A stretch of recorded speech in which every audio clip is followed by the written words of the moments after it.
Bonjour à tous, j'espère que vous allez bien par la grâce de Dieu, que votre journée s'est bien passée sous le regard du Seigneur. Jésus vous aime, n'oubliez pas. Il est vraiment à la porte. Et vous savez, le retour de Christ, ce qu'on appelle l'enlèvement de l'Église, sera soudain. Ce sera soudain. Donc s'il vous plaît, là où vous devez vous repentir, faites-le. Empressez-vous de vous repentir, ne tardez pas. Ne tardez pas. Oh, Chandelebros Kariapa, ne tardez pas. La Bible dit que celui qui a des oreilles pour entendre, entende ce que l'Esprit dit à son Église. Ce n'est plus le moment de se verser dans l'impudicité, dans les excuses, parce que c'est bien facile de se trouver des excuses, mais en réalité, face au retour de Christ, il n'y aura plus d'excuses. Ça se fera en un clin d'œil. Prenez le temps de revenir au Seigneur de tout votre cœur. Repentez-vous à ses pieds, repentez-vous devant lui d'un cœur sincère. Détournez-vous de vos voies iniques, c'est important. La vraie repentance, c'est de dire non au péché, de dire non à ce qui me faisait tomber avant. C'est de m'aligner à la volonté de Dieu, à la parole de Dieu. La Bible, c'est la nourriture pour les croyants, c'est la nourriture pour les enfants de Dieu. Nous avons besoin de connaître la volonté de notre Père qui se trouve dans sa parole, c'est-à-dire la Bible. Et oui, dans les cieux, il y a aussi des Bibles. Donc vraiment, c'est un livre sacré. C'est un livre sacré, c'est la parole de Dieu, c'est inspiré de Dieu. Donc ne soyez pas des auditeurs oublieux. Ne laissez pas le diable vous dribbler. Ne le laissez pas vous avoir. Ne laissez pas l'ennemi chuchoter à vos oreilles. Quand vous comprenez que ça ne vient pas de Dieu, chassez-le immédiatement dans le nom de Jésus-Christ.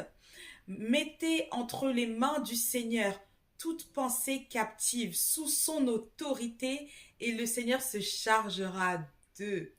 Parce que nous servons un Dieu puissant, un Dieu merveilleux, un Dieu glorieux, un Dieu qui veut seulement se révéler de plus en plus dans la vie de ses enfants, dans la vie de son peuple.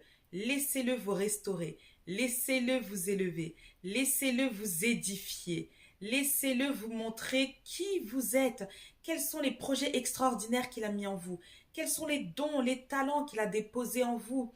Vous savez, si Dieu nous a équipés de cette manière, c'est aussi pour représenter le royaume des cieux, mais aussi pour que nous soyons dans la joie, pour que nous puissions voir de quelle manière l'Éternel aime se déverser en nous, déverser son amour en nous, déverser sa créativité en nous. Quand on marche vraiment avec le Seigneur, quand on revient à la base de toutes choses, on se rend compte que oui, notre Dieu est un Dieu qui aime, il est amour, il aime rigoler, il aime s'amuser, dans la sainteté, oui, c'est possible. Il va chanter avec vous, il va cuisiner avec vous, il va même conduire avec vous, il va vous raconter même des blagues.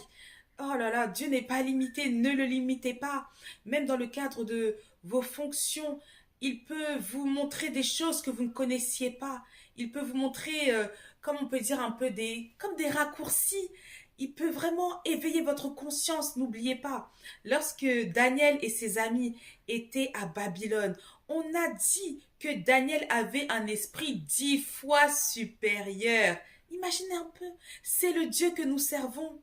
Regardez l'histoire d'Esther, une jeune orpheline placée sous la garde comment dire, qu'on a confiée, qui a été confiée à son cousin Mardoché.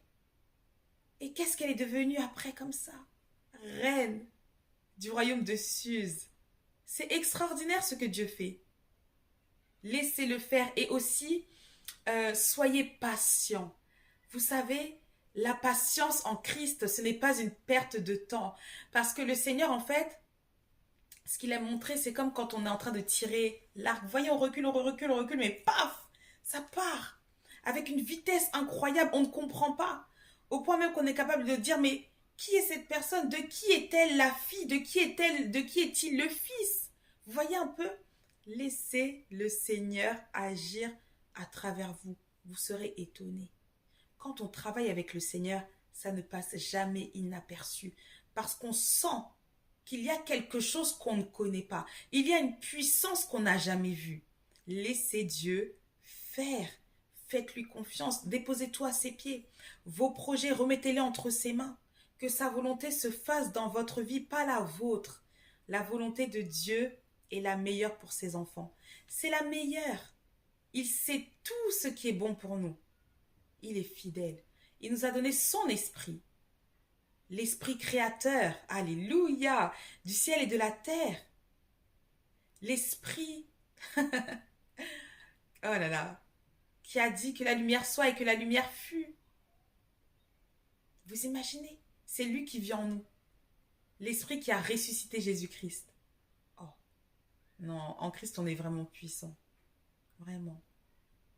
Mais vraiment, soyez vigilants, soyez attentifs. Quand Dieu vous parle, écoutez.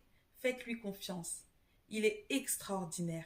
Laissez-le vous étonner. Il va même faire remonter dans vos cœurs des projets que vous aviez laissés. En fait, c'était ses projets à lui. Mais peut-être que vous vous disiez que c'est impossible, que ça n'avance pas, etc.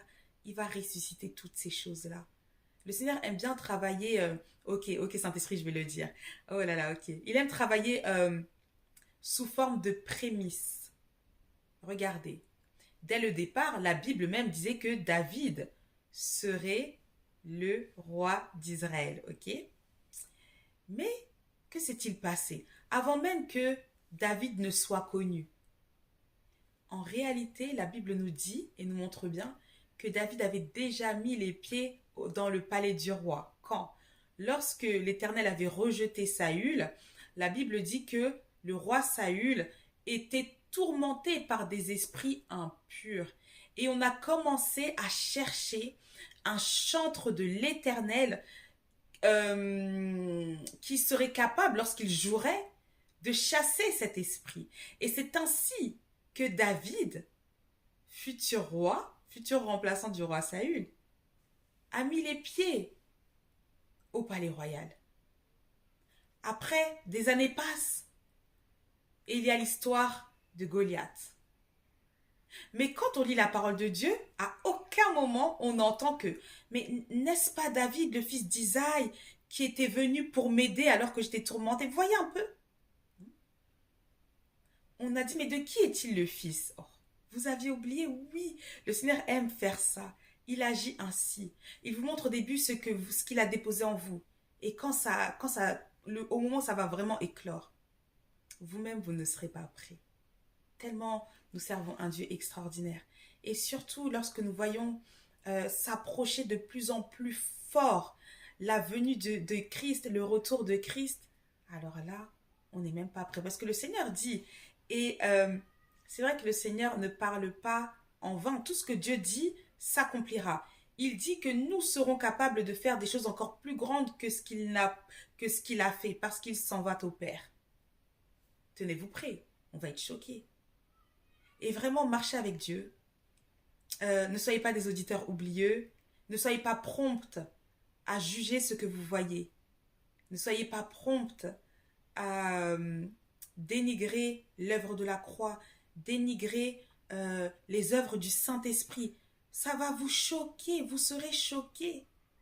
Et c'est vrai que quand c'est comme ça, on peut prendre le raccourci de dire que non, c'est la sorcellerie, non, c'est le diable. Non. L'Éternel est vivant, il agit puissamment. Et c'est là où nous aurons besoin du discernement. Mais on ne doit pas se précipiter à juger. C'est important. Quand on regarde les miracles que Jésus accomplissait, oh, au jour d'aujourd'hui, là, on allait dire, mais non, lui, il est de l'autre côté. Alors que pas du tout. Laissez Dieu vous étonner.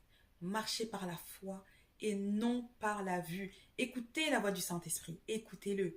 C'est votre Père. Le Seigneur lui-même dit, mes brebis entendent ma voix, je les connais et elles me suivent. Je leur donne la vie éternelle et elles ne périront jamais. Mon Père qui me les a donnés est plus grand que tout et personne ne pourra les ravir de la main de mon Père.